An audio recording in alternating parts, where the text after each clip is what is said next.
Hello les amis, il fait froid et je pense que même les gens qui ne sont pas frileux ne pourront pas me contredire. Et là ma peau est juste en PLS tous les ans vers cette période. J'ai la peau qui est très sensible aux variations de température. Et malheureusement pour moi, tout ce qui est huile ou beurre de karité, ce genre de choses, ça ne me suffit pas. Il me faut vraiment à chaque fois des textures beaucoup plus protectrices, encore plus. Donc je cherche toujours la perle rare. Et récemment, j'ai vu deux petites recettes voilà, qui ne sont pas nouvelles, hein, qui tournent depuis un moment sur internet. Mais du coup, les deux me font envie. Donc aujourd'hui, on va un peu faire un crash test. Je vais faire des petits contenants, des petits tests de ces deux recettes. Je les ai un peu customisées, hein. C'est pas forcément une recette de quelqu'un, je me suis inspirée un peu de partout. Et du coup on va tester ensemble un petit peu déjà l'efficacité, hein, notamment sur les mains, tout ça, mais aussi au niveau de la sensorialité parce que bon voilà, ça peut être assez gras, enfin j'ai peur que ce soit assez gras. Donc c'est deux petits baumes très simples à réaliser à base de beurre de karité. Le premier baume sera à base de cire d'abeille. La cire d'abeille qui est un très bon filmogène et donc qui va protéger vraiment la peau des agressions extérieures. Donc j'avais très envie de tester. Et un deuxième baume avec de la lanoline végétale. Donc la vraie lanoline, elle est issue de la laine de mouton.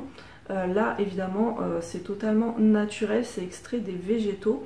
Et du coup la lanoline, alors c'est très gras, c'est très apprécié pour les vergetures, pour notamment les soins des mamelons, par exemple pour les femmes qui allaitent.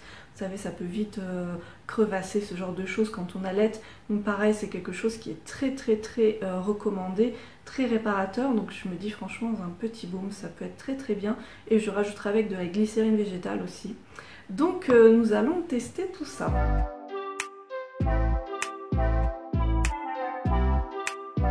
Donc voici ma première recette. Pour les deux recettes, je vais faire seulement 20 grammes. Je pense que ce sera nettement suffisant pour tester. Donc je vais mettre un peu de cire d'abeille. Je ne veux pas trop dépasser 5%, j'ai peur que ce soit vraiment hyper cireux. Je vais rajouter du coco silicone, qui est donc un émollient qui permet voilà, d'avoir un toucher sec. Vous pouvez totalement mettre une huile végétale, hein, ce sera très bien, mais moi je fais ça vraiment pour...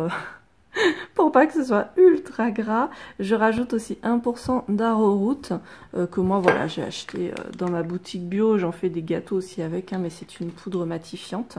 Et un peu de vitamine E que je dose quand même au maximum parce que ça a aussi de très bonnes propriétés pour la peau. Donc on va commencer par tout désinfecter. Je désinfecte même les gants.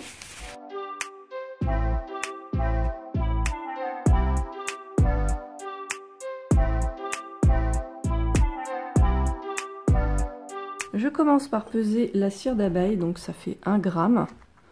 Avec des gros bouts comme ça, c'est toujours un peu compliqué de doser de petites quantités.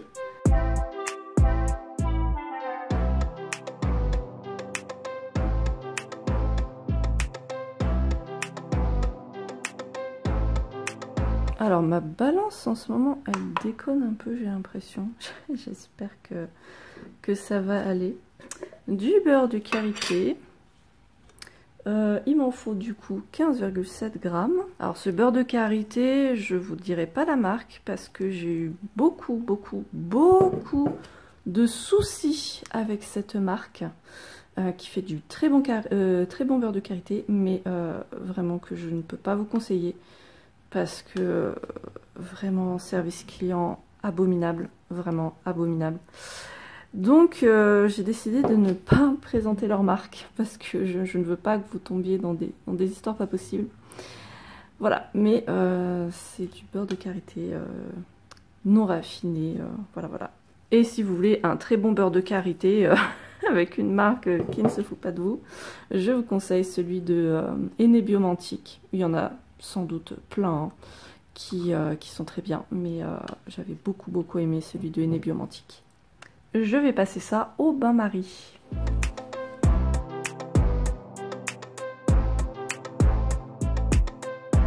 Voilà, c'est bien fondu. On va maintenant rajouter le coco silicone, donc 4 grammes.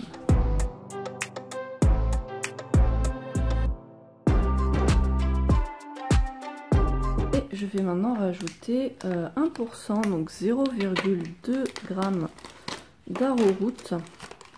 Je prends cette cuillère, mais c'est vraiment juste pour transvaser. Je vais peser à la balance.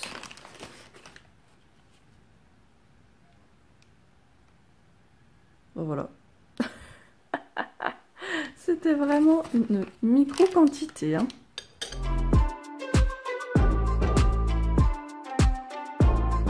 Voilà, ça se mélange très bien. Ça fait une...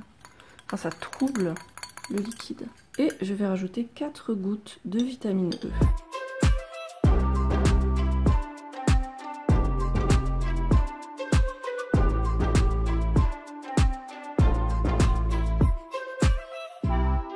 Voilà pour ce premier petit baume, je vais le mettre au frigo le temps de faire le deuxième.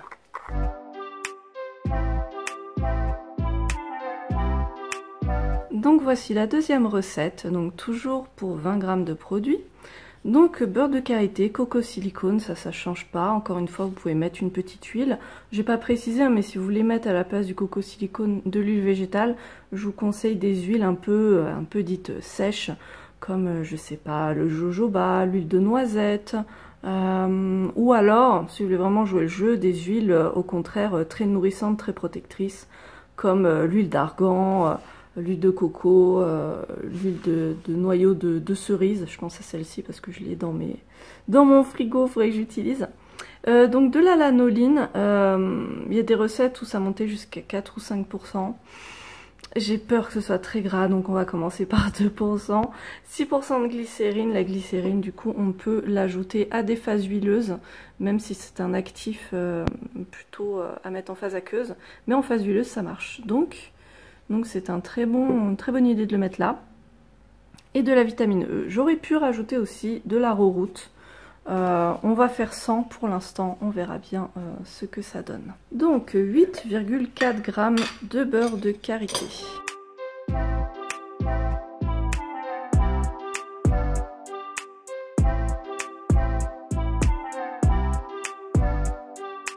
Je vais faire fondre mon beurre de karité au bain-marie et je rajouterai le reste après. On va rajouter le coco silicone, 9,9 g.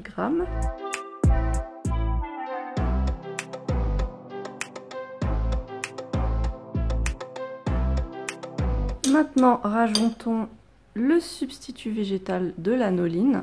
Donc il m'en faut 0,4 g. Donc ça va être rapide, je pense, au niveau du dosage. Je prends ça, mais c'est vraiment juste pour prélever. Je vais faire attention aux chiffres sur la balance.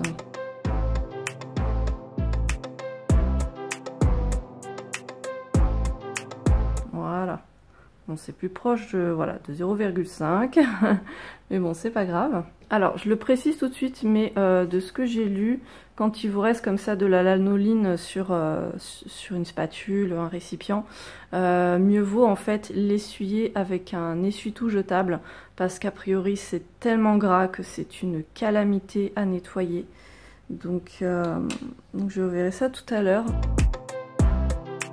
Je rajoute maintenant ma glycérine végétale, donc il nous en faut 1,2 g. Alors, la glycérine dans les phases huileuses, ça ne se mélange pas, hein, c'est vraiment à mélanger en phase aqueuse.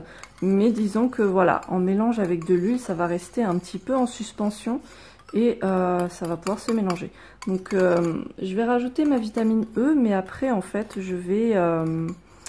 quand ce sera un petit peu épaissi, je vais continuer à mélanger pour être sûr que la glycérine ne reste pas dans le fond. Donc pareil, même dosage de vitamine E, 4 gouttes.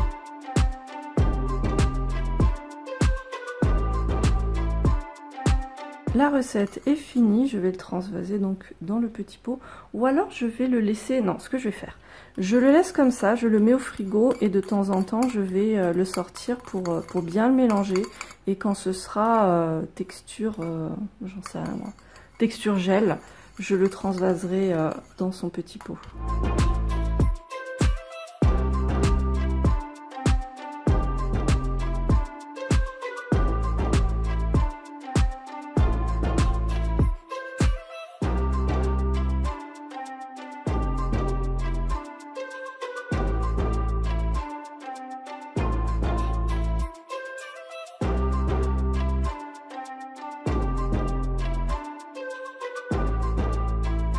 Et voilà, mes deux baumes se sont bien solidifiés. Donc on va pouvoir les tester. Donc notre premier baume avec de la cire d'abeille. Ah ouais, c'est bien solide. Hein. Hop, ma main qui a bien besoin de soin. Donc déjà, très agréable, ça fond tout de suite sur la peau. On sent que c'est quand même très huileux. Hein. C'est un peu normal, on va dire. C'est pas excessivement gras, on va dire que ça a le même pouvoir graissant, huileux qu'une huile végétale. Hein. On voit que ma peau elle brille un peu. Néanmoins, j'ai pas non plus l'impression d'avoir quelque chose d'ultra cireux et d'hyper inconfortable. Voilà, ça reste gras. Je suis pas sûre qu'en ayant plein les mains, je puisse vraiment écrire ou faire ce genre de choses. Mais on sent quand même que ça pénètre relativement vite. Notre deuxième baume à la lanoline. On va tester ça sur l'autre main.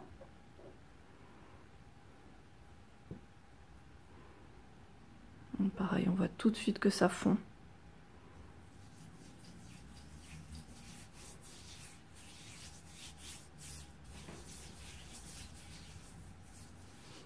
J'ai l'impression que c'est à peu près les mêmes textures, hein, honnêtement, c'est-à-dire que c'est gras. Peut-être un peu plus celui-ci. Ouais, peut-être que le baume à la cire d'abeille pénètre un peu plus vite. Sans doute dû à la présence d'arrowroot. Bah écoutez, je vais tester ces petits baumes et je vous ferai un petit retour d'ici quelques jours pour vous dire un petit peu quel effet ça a sur ma peau. Me revoici pour vous donner un retour sur les deux petits baumes. Vraiment, j'en suis très satisfaite. Donc ça fait 2 semaines que je les utilise. Pour vous dire, donc pendant une semaine, la première semaine, j'ai utilisé que le baume à la cire d'abeille. Et là, cette semaine qui est en train de s'écouler, j'ai utilisé uniquement le baume à la lanoline.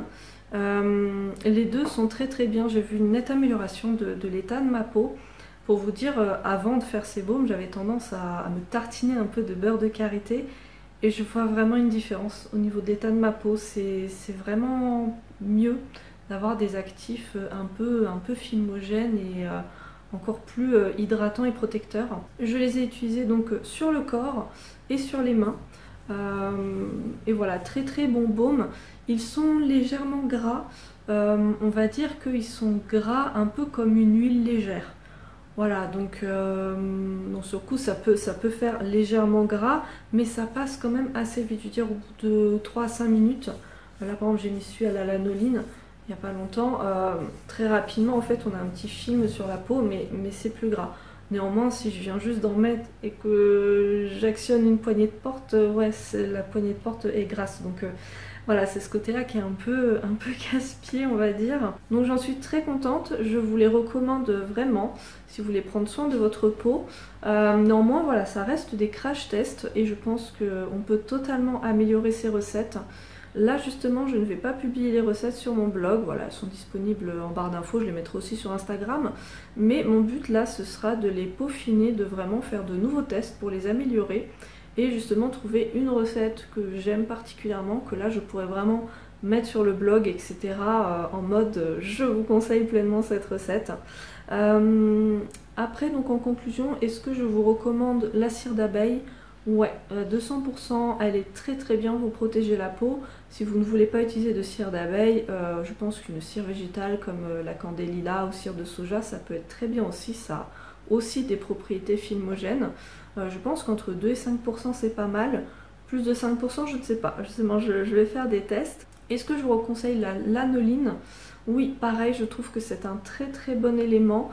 Je le teste pour la première fois là, donc difficile d'avoir un avis éclairé, mais je ferai d'autres recettes. La lanoline, on peut s'en servir aussi, j'ai vu, pour faire des glosses. Donc je vais tester, ça peut être sympa. J'aimerais notamment augmenter la dose d'arrowroot dans le baume à la cire d'abeille et en ajouter dans mon baume à la lanoline pour avoir un côté un peu plus matifiant. Donc n'hésitez pas à me dire vous si vous avez fait des petites recettes de ce type, voilà, des petits baumes un peu customisés comme ça. Et puis bah moi en tout cas je vous souhaite un très très bel hiver, de très belles fêtes de Noël. Enfin, je pense que je publierai d'ici là, mais en tout cas, préparez bien vos fêtes de Noël. Faites plaisir à vos proches. Et puis, moi, je vous retrouve très vite pour d'autres aventures. Salut!